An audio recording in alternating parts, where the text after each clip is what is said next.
On capetalk.co.za, on the app, on DSTV channel 885, and across the city on 567 AM. join the conversation. This is Cape Talk. This is Cape Talk.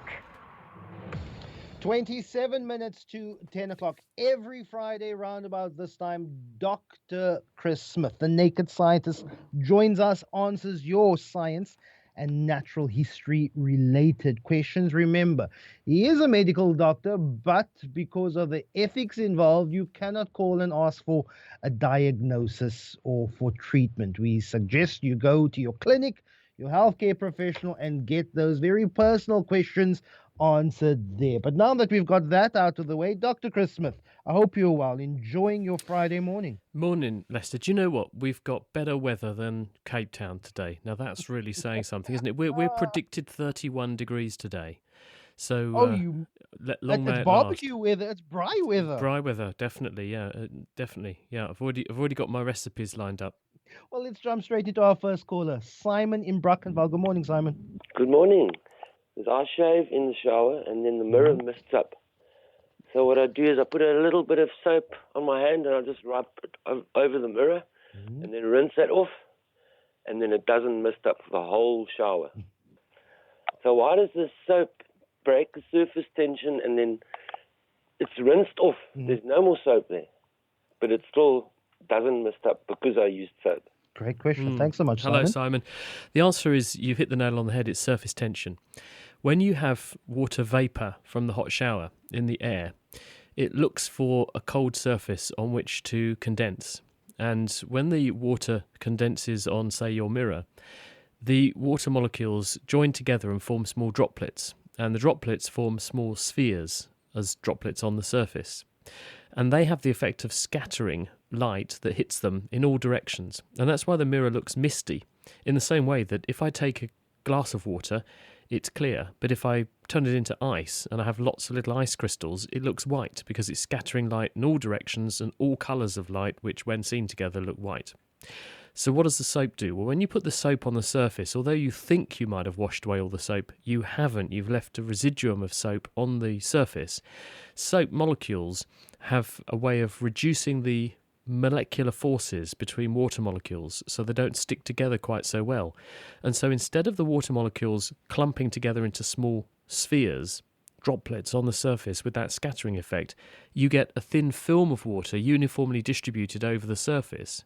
And in that way, when the light goes into it, instead of it bending backwards and forwards and all over the place and being scattered so that you see a blurry image, instead the light goes into this thin film of water, is bent once, and then comes back out again. So it's a bit like when you look into a swimming pool.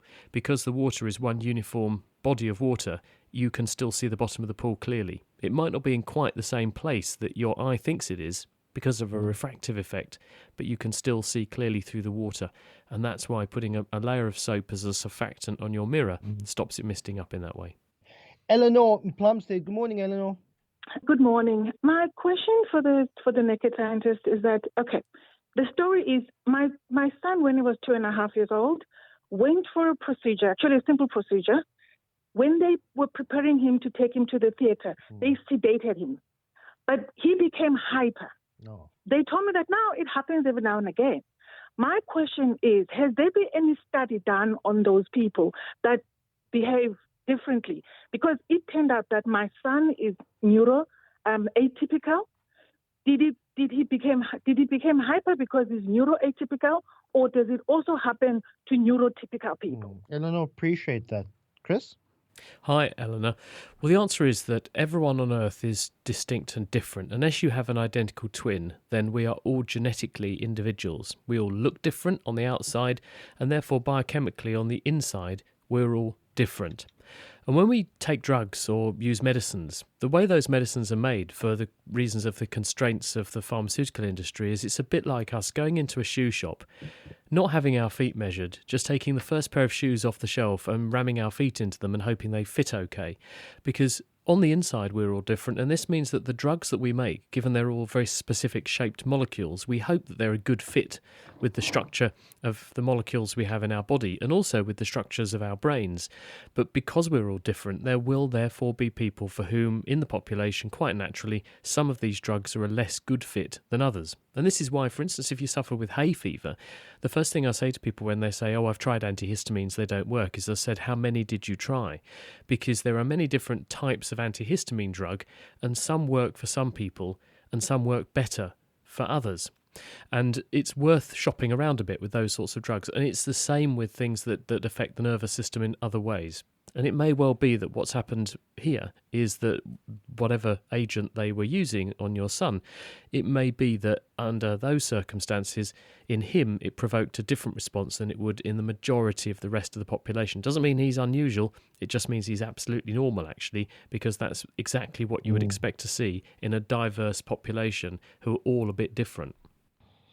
Really appreciate that question, Eleanor. Well, this is somewhat connected, I guess, in how brain chemistry and synapses and molecules work. The question here is, Chris, does coffee give me energy or does it prevent me from getting tired? I know it could sound like a either or question, but I think it speaks to brain chemistry and how your brain and your synapses and your neurons actually interact with chemicals and stimulants and things like that. Is coffee a stimulant, or does it simply stop you from parts of your brain releasing that chemical that makes you tired? It does both. Caffeine is the one drug that the Olympics Association condone our use before we hit the racetrack or the swimming pool. It's the one drug you're allowed to use because it's so ubiquitous.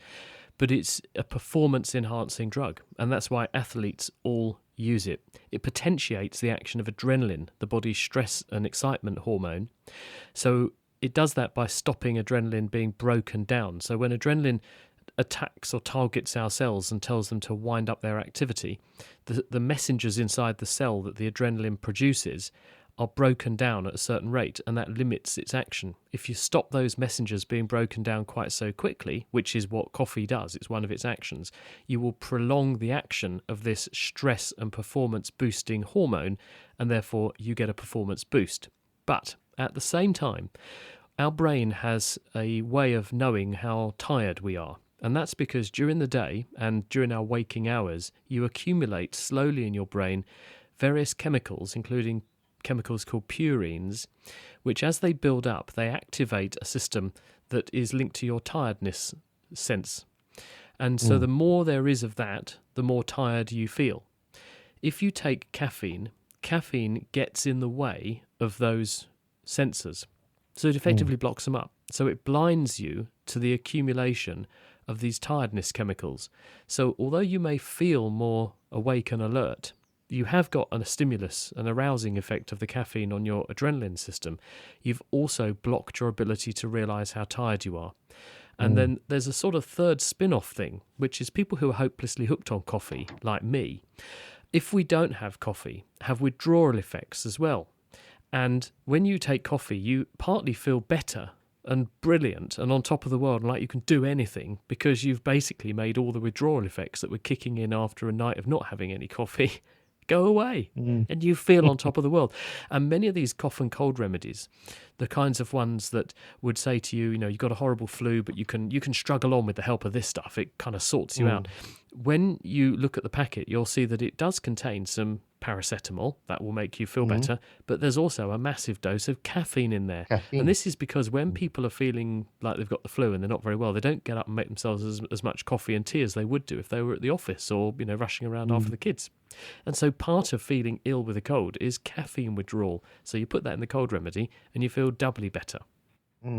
Well, speaking of stimulants, and it is getting colder in Cape Town.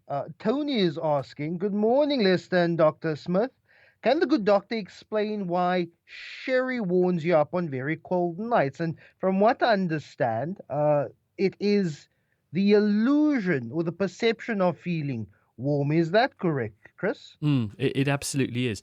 Alcohol, contains a lot of calories. The amount of energy locked up in molecules of alcohol is equivalent to eating fat.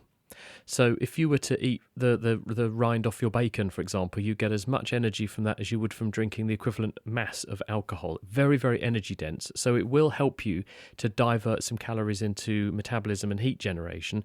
But the overwhelming effect, people who drink and get a very flushed face, go red, will be very familiar with this. It's a peripheral vasodilator. It opens up vascular beds or blood vessels, and particularly in your peripheries. The first thing the body does when you're feeling cold is it shuts down the supply to your peripheries. Your toes and your fingers and your arms and legs feel cold because the blood is being drawn into the core of your body to help you conserve heat. Because alcohol bypasses that mechanism, it allows heat to flow as hot blood to those peripheries. So it makes you feel warmer everywhere. In fact, what it's doing is accelerating the rate at which you're losing heat. So it's bad in the long run, but feels better in the short term. Dr. Chris Smith answers your science, natural history related questions. Let's go to a quick voice note. Hi, good morning, doctor. I want to speak about shingles. How does shingles come into your body? What type of virus is that comes into your body? Can you give me an answer to that, please? Shingles connected to chickenpox, hey Chris? Yep, that's right. So shingles is one manifestation of the virus called varicella zoster virus that causes chickenpox. 90% of populations of countries like South Africa, the UK, America, Australia have had chickenpox. And this member of the herpes virus family lives in your body for life. So once you catch it, and you catch it by usually breathing in the virus because it comes out of a person who's infectious, gets into the air, usually we breathe it in, it lands in the lungs and triggers its initial infection there, and then it disseminates from the lungs aboard white blood cells all around the body. And it produces the blisters that you get, the itch, and in the skin, those blisters then pop out and release more virus into the air so you can infect other people. But one of the things it does when it grows in the skin is to infect the nervous system. And the nerve supply to the skin in sensory nerves all over the body picks up a cargo of varicella zoster or chickenpox virus. And the virus goes inside those nerve cells and it hides as just a small circular piece of viral DNA in all those nerve cells. And it sits there for the rest of your life. And you've heard of the James Bond film Diamonds Are Forever, where you can add to that herpes is for life, because once you've got one of the members of this family of viruses in your body, you never get rid of it. And there are lots of them. There's herpes simplex that causes cold sores, there's varicella zoster virus that causes chickenpox, there's Epstein-Barr virus that causes glandular fever. They're all related. They all work the same way. And once it's in your nervous system, it sits there. Usually it's controlled by the immune system.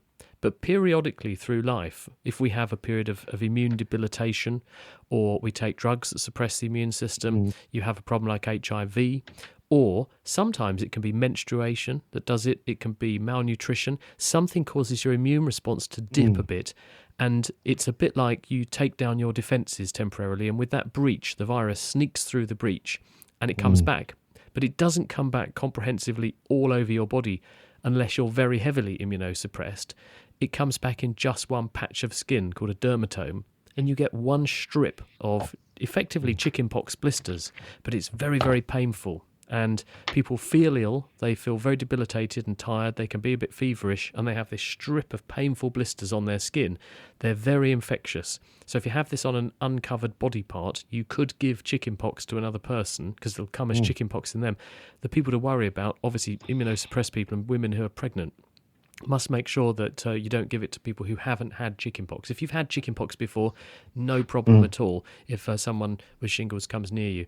But if you get those shingles blisters, taking the drug acyclovir promptly when they first appear for a week can help to suppress the manifestation called post-herpetic neuralgia, because some people find that that patch of skin after they've had shingles and they've recovered can stay feeling wrong, in inverted commas, not right, for quite a period of time afterwards. It'd be very, very painful, but acyclovir can help to stop that.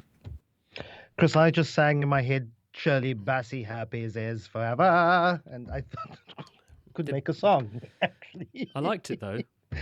Thanks. No I'll one send you will forget that now. No, everyone is now a world expert on herpes, and they'll never forget this. Mike, Dr. Mike in Pinelands, you want to take us back to the conversation of the myth of feeling warm when consuming, hi, Chris. imbibing alcohol. Yeah, I did some research on this some years ago and followed the literature quite closely. And although the standard explanation that alcohol dilates your skin is in all the books, in fact, there was a group of Canadian researchers who got volunteers to sit in 4-degree water with or without alcohol on board, and they actually cooled more slowly. And the argument they put forward was that it's a change in blood supply so that the skin doesn't dilate, but the muscles underneath do, so that you retain heat, but you feel better. So in fact, alcohol does not make you colder in cold weather, despite what all the textbooks say. Interesting. Mike, although, Mike, what I would say is that you can't argue with my point about facial flushing. And I mean, that may not be a direct consequence of alcohol. It may be a metabolite of alcohol, but at the same time, it does cause a degree of peripheral skin vasodilatation, because otherwise people wouldn't go bright red when they booze. You don't get colder. No, it's very when you interesting take what you're saying. alcohol. It's very interesting what you're saying. That may be an artificial circumstance as well, though, because 4 degrees water immersion is quite a significant stimulus, isn't it? Did they do the experiment or did you do the experiment in a way that was quite so undramatic? Because the amount of drive to your nervous system from your skin of being immersed in 4 degrees C is going to be profound. That's going to be a really, really significant drive to vasoconstrict, and it may well be that would surmount the dilatory effect of alcohol at a higher temperature. So there might be a sweet spot, mightn't there? And I studied the metabolic effects of alcohol in rats, and they warm slightly faster than rats given an equivalent volume of sugar. So I guess that the energy was more efficiently used from the alcohol than from the sugar in these rats. And that was published in pharmacological research about 20 years ago. Appreciate that, Mike. Chris, I have friends who are from Asian descent, East Asian descent. Yeah. And they have something that I only found out recently called Asian flush. That's right. In that my friend Kanishi his father's Italian, his mother is Japanese. He could have one glass of wine, doesn't necessarily need to be any form of hard liquor, but one glass or one unit of alcohol, and his face, his cheeks are absolutely flushed, and maybe have a little bit of a sweat. Is that a neurochemical or metabolic reaction? And how does that why is it that many people of East Asian descent have that experience? Alcohol is a toxin, and it gets broken down in chiefly the liver by a metabolic pathway involving alcohol dehydrogenase. And the more of that you have, the greater your ability to break down alcohol, but you break it down into something which is called acetaldehyde, and you break that down by other metabolic processes, and also, because it's water soluble, by peeing it out. But some people have lower or higher levels, relatively speaking, of the different enzymes in this metabolic pathway, and so they can quite quickly break down the alcohol, but then they're less good at breaking down the breakdown products, and the breakdown products are inflammatory. Acetaldehyde is one carbon atom and a few hydrogen atoms different from what we use to embalm bodies, for example. So it's washing around in your bloodstream, and it's part of the reason you feel vile after you've had a heavy night and you get a hangover, because you're basically fixing all your tissues internally. But in some people, particularly in people who are of East Asian descent, you will find that there's a different representation of the different forms of these genes that make them perhaps less good at metabolizing some of the breakdown products. And so you get more of this inflammation. And so you do see a flushing reaction that's more pronounced. I went to school with a Japanese guy who one glass of wine, and he was very, very under the table. On the other hand, I went and spent Christmas about 20 years ago with a Japanese family, and they were drinking me under the table with all this sake every night, and I couldn't touch them. So it's not a given that everyone has this, but in the population there are people who are much less good at metabolizing some aspects of what alcohol breaks down into it, and that accounts for the manifestation you've described. Joe in Tukai is asking, hi, Dr. Chris, if water is 1,000 times more dense than air, why don't we weigh 1/1000th in water? Well, you can do the experiment actually. If you take a bucket and fill it up with water and try and lift it, it's very heavy. But when you put the bucket of water in water, it appears very, very light. And we've all done that, where we go to the seaside or whatever with our bucket and spade, and we put the bucket in the sea, and we've got a bucket of water, and it's moving around in the water absolutely fine. Lift it up, and goodness me, it weighs a lot. Why the difference? The difference is that when the bucket is in air, it's a bucket of water floating in the air, and it's pushing out of the way a volume of air equivalent to the volume of the bucket. And air weighs a lot less than water does, so you feel the weight of the bucket.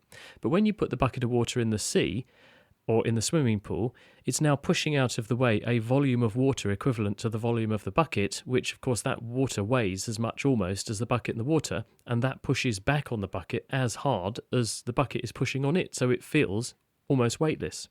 And when we go in the sea, the reason that we float is because our density is about 1.5-ish, so we're close to the density of water. So we almost want to float because we're pushing out of the way a volume of water equivalent to the volume of our body, which weighs almost as much as we do. So the water's pushing us up almost as hard as we're pushing it down. So actually you do weigh less in water, which is why we float, and which is why boats, which weigh thousands of tons, can still float, because they're pushing out of the way a much bigger weight of water in volume terms than the boat itself weighs.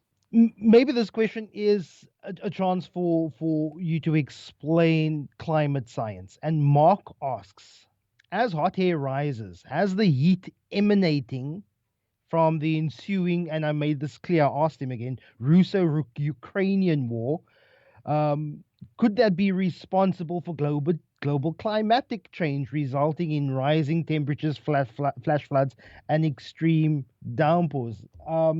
Just your response to that question and the concept of how climate science and climate change works. He's asking, the heat from this last 3 months of armed conflict in Ukraine, could that have an impact on temperature rise? Our release of greenhouse gases affects the balance of the composition of the atmosphere, and that in turn will affect global temperatures. But you've got to look at it in relative terms. Relative to what the world is doing, is there enough release of chemicals and global climate change gases from what's going on in Ukraine and Russia up against what's going on in the rest of the world to make a demonstrable difference? Every year the world releases about 30 billion tonnes of carbon dioxide into the atmosphere, give or take. One country having one war is actually, and you could argue, the loss of industry from the affected areas of that country will have reduced the carbon footprint in many ways. I would say that actually probably it will make very little difference, at least in the short term. When they come to rebuild, though, it may make a big difference, because when they come to clear up the mess and then put new concrete buildings up and rebuild things, concrete is a huge emitter, because you basically are roasting rocks, driving off carbon dioxide in order to make cement. And okay, when it sets, it does pull down some of that CO2 again, but you've had to burn a huge amount of energy to make the cement in the first place, and that usually has a big carbon footprint attached to it. So I'd say there will be a big carbon footprint to the rebuilding. But the conflict as it is at the moment, it's probably net neutral, or it may even have reduced the carbon footprint of some bits of Ukraine because of the loss of industry. Dr. Chris Smith, a pleasure, fascinating as always. Looking forward to chatting to you next week. It's a kids edition, schools edition next week, the final Friday of the month. Much harder when it's a school. when it's a preschool or primary schoolers, it's far more complicated questions. But Dr. Chris Smith, looking forward to next week. As always, Bye, Lester. Have a good week. Bye.